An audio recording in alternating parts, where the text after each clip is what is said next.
আমি এখন গ্রামীণ ফোন সেন্টারে কাস্টমার কেয়ার সেন্টারে।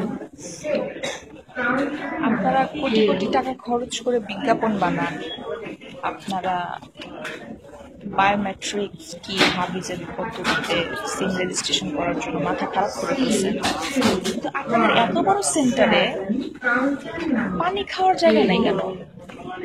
একটা একটা পানির কিছু নাই এখানে। 350 মতো মানুষ, কমপক্ষে কমপক্ষে 350 মানুষ। হ্যাঁ, আপনারা একটা ফিল্টার রাখতে পারেন না পানি খাওয়ানোর জন্য?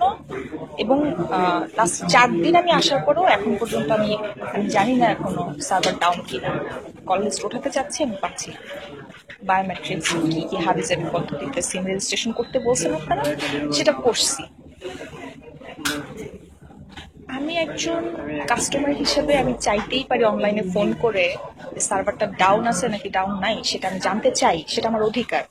যদি সেই অধিকার আপনারা ঠিকঠাক রাখতে না পারেন, তাহলে কিসের জন্য কোটি কোটি টাকা খরচ করে এসব বিজ্ঞাপন বানান আপনারা?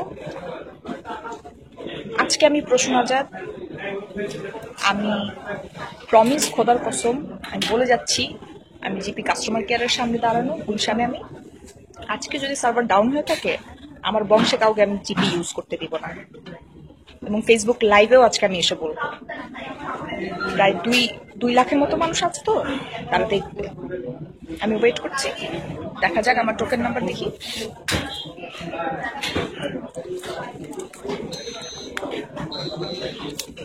টোকেন নাম্বার হচ্ছে 399। আর কাউন্টার এখানে কয়টা? 8টা কাউন্টার। 8টা কাউন্টার দিয়ে আপনারা 450-500 লোকজন আপনারা ঠিকই হাতায় নিচ্ছেন। আপনারা টাকা নিচ্ছেন, আপনারা মেগাবাইট বিক্রি করছেন, সবাই ব্যবহার করছে, কিন্তু ঠিকঠাক সার্ভিস আপনারা কেউ দিতে পারছেন না। 3 দিন আসার পর আমি শিওর না যে আমি কল লিস্ট নিতে পারবো কিনা। Server down. সার্ভার কি রকম সার্ভার আপনারা ইউজ করেন? কি অশিক্ষিত মূর্খ লোকজনকে দিয়ে সার্ভার বানান নাকি আপনারা? গ্রামীণ ফোন